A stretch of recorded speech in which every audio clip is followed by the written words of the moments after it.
In world news, Putin meets Erdogan over grain deal, and federal government approves 15,000 foreign labor. Plus, education is the key to a sustainable future. These are the headlines for tonight. You're now with me, Hendy Gui, and this is TVS Nightline.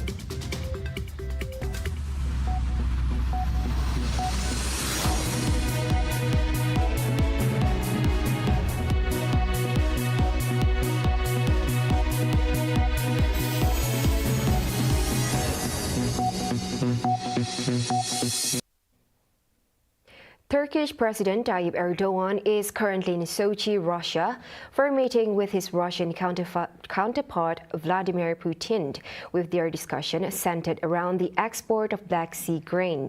Additionally, they will address Russia's military intervention in Ukraine, although no specific details about the meeting have been disclosed.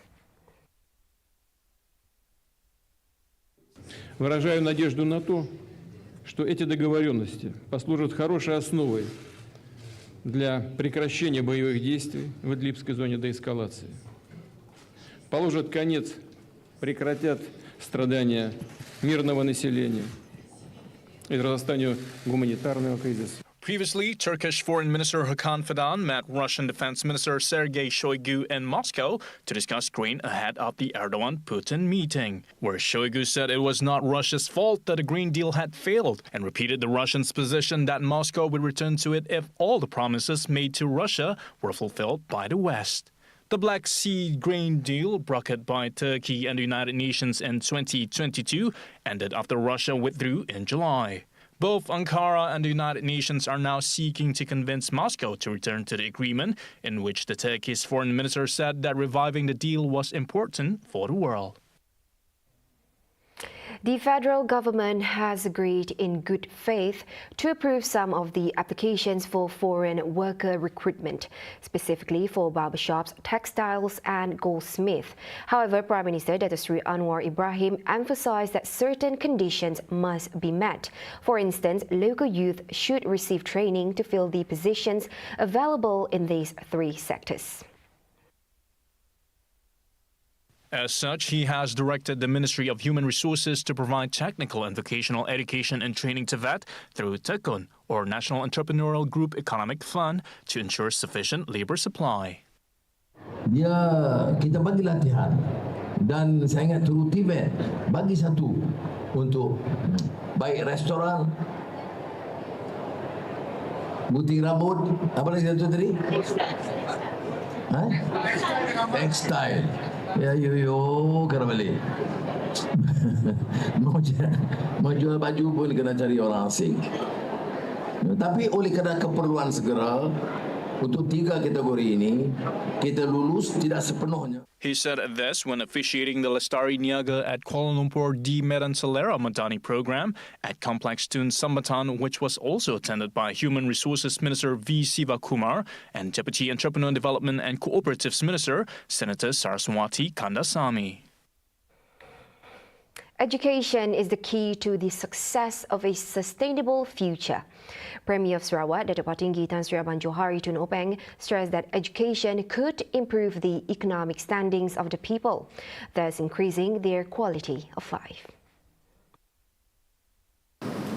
We have to give emphasis on education. Then we will transform our people towards the new future.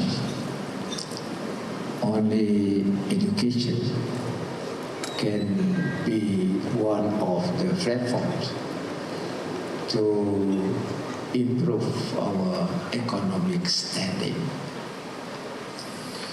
In this regard, our education system must be consistent. He said this in his keynote address at the World Green and Sustainability Summit 2023, WGSS, on Monday. He added the Sarawak government also recognized the importance of the English language as one of its official languages alongside the national language, while encouraging the acquisition of proficiency in the Mandarin language. He added, through education, Sarawak could produce a highly skilled workforce which could potentially draw investment to Sarawak. That's why I have emphasized on education so that we can supply the right human resource with high qualified human resource. They can work with them. Earlier, Abang Johari also presented the World Sustainability Leadership Excellence awards to the winner. The inaugural World Green and Sustainability Summit 2023 is sponsored by the Sarawak Government, Sawit Kinabalu, Samling Group and Ribunan Hijau Group.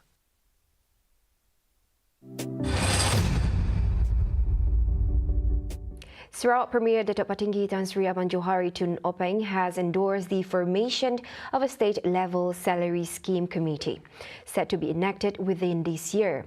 This initiative reflects the government's dedication to upholding workers' rights in the state. The announcement was made by Malaysian Trades Union Congress MTUC Sarawak Chairman Zaidi Nazar. Tindakan susulan daripada Timbalan Menteri di Jabatan Mana Datuk Rawat di bawah unit buruh immigration dan pemantauan. Jabatan kuasa akan dianggotoi oleh kita belum dapat, tapi secara perancangan tadi kita dah maklumkan kita ada pengurusi, timbalan pengurusi dan seterusnya, dan termasuk 5 orang daripada state officer dan 5 orang daripada wakil majikan dan 5 orang daripada wakil pekerja, termasuk 5 wakil daripada Badan Berkanun proporsional. Tujuan utama tujuan kuasa untuk kita berbincang mengenai gaji pengajian di peringkat negeri Sarawak, dan kita buat di bawah tujuan kuasa ini kita akan usul kepada negeri perkara itu dibincangkan dan kita bawa kepada peringkat nasional MPJN, Majlis Kuasa Rancangan Gaji Negara. He told this to the reporters after a courtesy call to the Premier of Sarawak at Wisma Bapa Malaysia on Monday. In addition, he also added that the amendments of the Sarawak Labour Ordinance SLO will be presented to the Federal Human Resources Ministry before being tabled at the State Legislative Assembly June sitting next year. Tahun depan diserahkan untuk protect our pekerja, right, and then semua pekerja dapat dilindungi pada satu undang-undang di mana dia tiada perbezaan, terutama dari segi waktu kerja, and then paternity leave 7 hari, then waktu kerja 48 jam ke 45 jam, and then di bawah sexual harassment akan dimasukkan dalam labor ini. The digital Walkoff Bank, the latest entrant to the financial landscape in Sarawak and Malaysia as a whole, offers a comprehensive range of Sharia-compliant digital banking services. Richwood Black Tech Sdn Bhd Chairman Dr. Mazlan Ahmad hopes that Sarawak can play a significant role in initiating the establishment of a digital Walkoff Bank in Malaysia. Kita juga menjalinkan kerjasama dalam yang mana kita panggil capital market.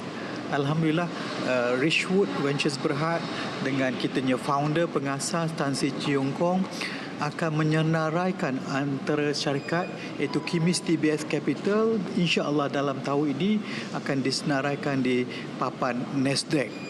Jadi sebahagiannya juga keuntungan akan diwakafkan untuk Sarawak, untuk Malaysia secara umumnya. Mazlan highlighted the pivotal role of the financial sector as the driving force behind economic development. He advocates for a collaborative approach that combines commercial finance with Walkoff finance, also known as social finance. Masalah ekonomi dapat diatasi termasuk golongan-golongan yang kita panggil underserved, unserved market. Sebagai usahawan, mereka akan wakafkan balik kepada masyarakat, balik kepada kerajaan, balik kepada negeri, balik kepada negara dan akhirnya balik kepada ummah. He further noted that Premier of Sarawak, Datuk Patinggi Tan Sri Abang Johari Tun Openg, welcomed this initiative during their courtesy call and declared full support for making Sarawak thrive through a digital economy. This alignment fits well with the Sarawak government's aspiration to become a carbon trading and production hub for the global economy. The Sarawak Pavilion, spearheaded by the Ministry of International Trade, Industry and Investment, is actively participating in the China International Fair Trade in Service CIFTIS 2023 in Beijing. These events run till September 6, serves as a platform not only for showcasing the state's economic potential, but also for fostering collaborations with both domestic and international partners. According to a statement from the ministry, the state received positive responses in its investment opportunities, culture, tourism, education, and services in Sarawak. In addition, CIFTIS 2023 also provides opportunities for participants to form new networks and meet new business partners in China, conduct negotiation, and form cooperation in trade. Among the participants are dignitaries from various countries, heads of international organizations, as well as domestic and foreign government departments and business chambers. Also present at the opening ceremony were Deputy Minister of Tourism, Creative Industry and Performing Arts, Dato' Sebastian Ting, and Deputy Minister of International Trade, Industry and Investment, Dato' Malcolm Musenlamo. Robotic-assisted knee replacement Rosa Technology is rapidly gaining ground in the medical field, transforming the way knee surgeries are performed and redefining recovery for patients. Sarawak Deputy Premier Dr. Sim Kui Hian said this advancement in orthopedic surgery is taking precision and patient outcomes to the next level. He further noted the success of the surgeries carried out at KPJ Kuching Specialist Hospital.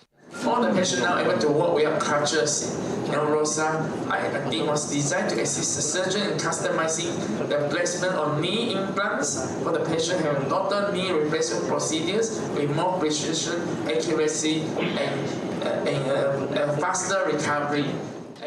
He added it is not merely an equipment, but a huge leap in surgical precision. Unlike traditional knee replacement surgeries, which rely heavily on manual techniques, Rosa uses advanced robotics to create a personalized surgical plan for each patient. This tailored approach ensures a perfect fit and alignment of the new knee joint, potentially leading to longer-lasting results. Meanwhile, General Manager of KPJ Kuching Nur Hazimah Hamad said the patients undergoing Rosa-assisted surgeries are experiencing shorter hospital stays, reduced post-operative pain, and faster recoveries. Furthermore, the cost of Rosa treatment for one leg is 31,888 ringgit and 58,888 ringgit for both legs. Promotional price is about 10% discount. The original is supposed to be 70,000, but we only give around 51,000 something. That one for special Merdeka Day until end of this year. This, she said, with the affordable price, patients can expect top-notch treatment facilities. Adding to that, she said safety remains a paramount concern in the field of surgery, and Rosa Technology is designed with multiple layers of safety checks and redundancies to ensure patient well-being. Moreover, clinical studies consistently show positive outcomes and high levels of patient satisfaction with Rosa-assisted knee replacements. On a separate development, Dr. Sim, who also serves as the Minister of Public Health, Housing and Local Government, expressed that in light of the escalating concerns and a growing public sentiment, there is an increasing call for Sarawak's health autonomy. He mentioned that the Sarawak government has raised certain health autonomy-related matters with the MA63 Technical Committee, focusing on three fundamental principles. Nevertheless, it's important to note that definitive conclusions on these matters have yet to be reached.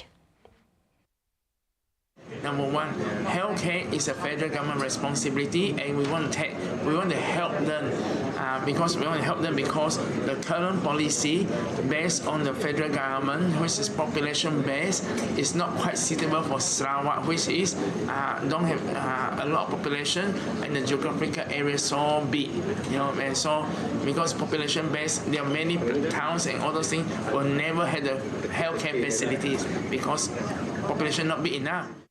He emphasized that in order to achieve the best possible outcomes for everyone, Sarawak aims to be granted authority in the planning, construction and maintenance of hospitals, facilities and equipment. Furthermore, they seek to expand their supervisory and executive powers over human resources. In addition, he noted that Sarawak is proposing to have the authority to hire medical officers on behalf of the federal government, simultaneously addressing the issue of healthcare workers who decline duty in Sarawak with executive authority. Coming up next, Malaysia boosts ASEAN centrality through summit engagement, and no drones allowed during the Kembali Kenali Borneo tour. Right here on TVS Nightline, stay tuned.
Hello there and welcome back. Now, Prime Minister Dato Sri Anwar Ibrahim aims that Malaysia's participation in the 43rd ASEAN Summit would strengthen ASEAN's centrality in the Indo-Pacific region, as it will also encourage ASEAN's inclusiveness and openness in its ties with external partners.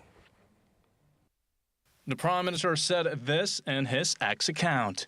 Anwar also stated that ASEAN is a platform that can also be used to state the government's direction on related global issues, in addition to joining a series of summits in order to strengthen the diplomatic network that has long been forged with ASEAN partners. As head of the Malaysian delegation, he is scheduled to hold several bilateral meetings with ASEAN dialogue partners, among them Australia, China, Japan, India, South Korea, the United States, and Canada. Besides the official event, the Prime Minister will also meet his Indonesian friends in a Meet Anwar program, the first of its kind held outside of Malaysia. A total of 1,879 police personnel will be on duty during the Kembara Kenali Borneo tour in the state to ensure the smooth movement of the royal entourage of Yang di-Pertuan Agong Al-Sultan Abdullah Riashiduddin Al-Mustafa Billah Shah and Raja Permaisuri Agong Tunku Aziza Aminah Maimunah Iskandaria. The tour in Sarawak involves 8 districts, namely Lawas, Miri, Bintulu, Tatau, Sibu, Sri Aman, Kuching, and Lundu. Sarawak Police Commissioner Datuk Muhammad Azman Ahmad Sapri said the police personnel would be tasked with ensuring the security aspect and smooth flow of traffic, in addition to escorting the royal entourage throughout the program from September 7th to 13th. In terms of the security aspect, he said no drones were allowed to be flown over Their Majesty's stopover locations throughout that period. Pihak UKAS UKAS, pihak istana ataupun kerajaan negeri dengan mendapat kelulusan daripada CAAM, Civil Aviation Authority of Malaysia. The Kembara Kenali Borneo expedition from September 3rd to 13th, starting in Tawau, Sabah and ending in Teluk Melano, Sarawak, spans 2,154 kilometers through the Pan-Borneo Highway, which connects Sabah, Sarawak and Brunei. Azman also added that the Royal Malaysia Police's investigation and intelligence teams would be deployed throughout the program. Kembaran ini juga akan melalui 12 daerah lain di Sarawak sepanjang pergerakan dari Miri hingga ke Kuching. Among the locations that will be visited in the northern region of the state are Koko Cabana Miri, Kampung Penan Muslim Batu 10 and Rumah Panjang Raymond Plan in Sebau, while the middle section will include Tokong Yulung Tian Eng Si, Kampung Bandung Sibu and Pasar Central Sibu. The convoy will go along the Pan-Borneo Highway to the southern part of Sarawak to Masjid Bahagian Sri Aman, right up to 0 kilometers Pan-Borneo Highway in Teluk Melano, Lundu. Deputy Prime Minister Dato Sri Dr. Ahmad Zahid was released today without acquittal by the High Court from 47 charges of breach of trust, corruption and money laundering of the Akal Budi Foundation, which he founded. The judge, Dato Colin Lawrence, acquitted Ahmad Zahid 70 after allowing the application of Deputy Public Prosecutor Dato Muhammad Dusuki Mokhtar, who informed that the Attorney General's Department wanted to stop all proceedings against Ahmad Zahid on this level. Ini adalah barisan membuat upaya yang sangat profesional.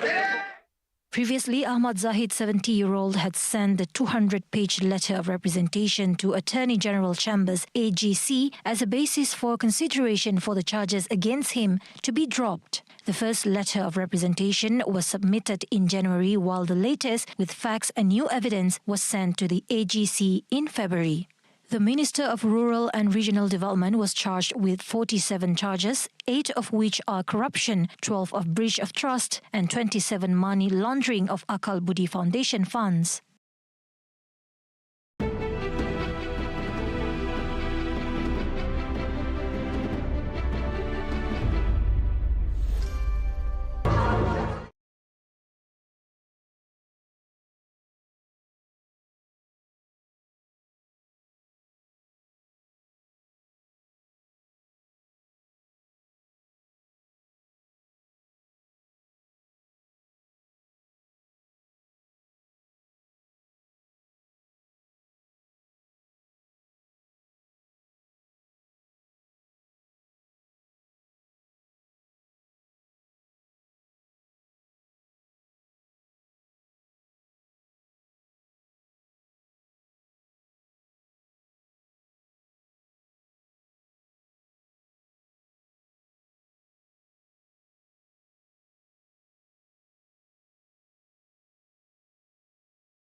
Onto some global affairs. China's President Xi Jinping will not be attending the G20 summit in New Delhi, India.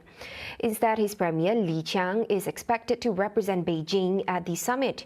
Though disappointed, USA President Joe Biden assures that he will be meeting the president, nonetheless at a later time. However, he did not elaborate further on the meeting. Yes. Not public. I am disappointed, but I'm going to get to see him. Thank you. Biden and Xi last met at the summit in Indonesia. Though Xi had stated earlier that he would be attending the meeting, China's foreign ministry did not confirm his attendance during a press briefing last Thursday. Both country leaders may still have an opportunity to meet in November among leaders of the Asia-Pacific Economic Cooperation in San Francisco. Meanwhile, BBC News reported that relations between China and India have worsened, among other things, due to a disputed border in the Himalayan region. Just last week, India protested after Beijing released a map that claims the state of Arunachal Pradesh and Aksai Chin Plateau as Chinese territory. Roads and cars were damaged as Typhoon Haikui made landfall in Taiwan's southeastern Taitung County mid-Sunday, September 3rd afternoon, the first typhoon to directly hit Taiwan in 4 years. Taiwan's government said that currently 3,729 people had been evacuated, mainly in the south and the east. Taiwanese airlines cancelled all domestic flights on Sunday, while ferry services to surrounding islands were also suspended. There were less disruption to international flights, with only 41 cancelled for Sunday, according to the Civil Aeronautics Administration. Taiwan's fire authorities said 2 people were slightly injured when a tree fell on a truck in the eastern county of Hualien. There were few other reports of damage, while Taiwan's north has largely been spared by the typhoon so far. After passing across southern Taiwan, Haikui is forecast to enter the Taiwan Strait and head towards China. Wrapping up the nightline, heavy rains have flooded Spain's industrial area of Toledo and other areas in the country, submerging roads and disrupting travel. The country's national weather agency, AMET, has issued a maximum red alert in Madrid, Toledo, as well as the city of Cadiz. Yeah, it was really crazy. We kept going outside and we were looking at the clouds. We're like, okay, are we going to be safe? What's going to happen? But it just kept raining and all the wind. We were a little scared, but we were indoors, so we were safe. The sudden climate change that hit the country has transformed several streets into rivers in areas such as Madrid, Castile, Catalonia, and Valencia. Hail was also seen fell in those areas. As of now, several roads in Madrid region were closed as half-dozen bridges were torn down by overflowing water from the riverbanks following the extreme weather. Subway lines were also closed in the center of Madrid. And that's all the updates for TVS Nightline tonight. I'm Handy Gui. Thank you for watching and have a good night.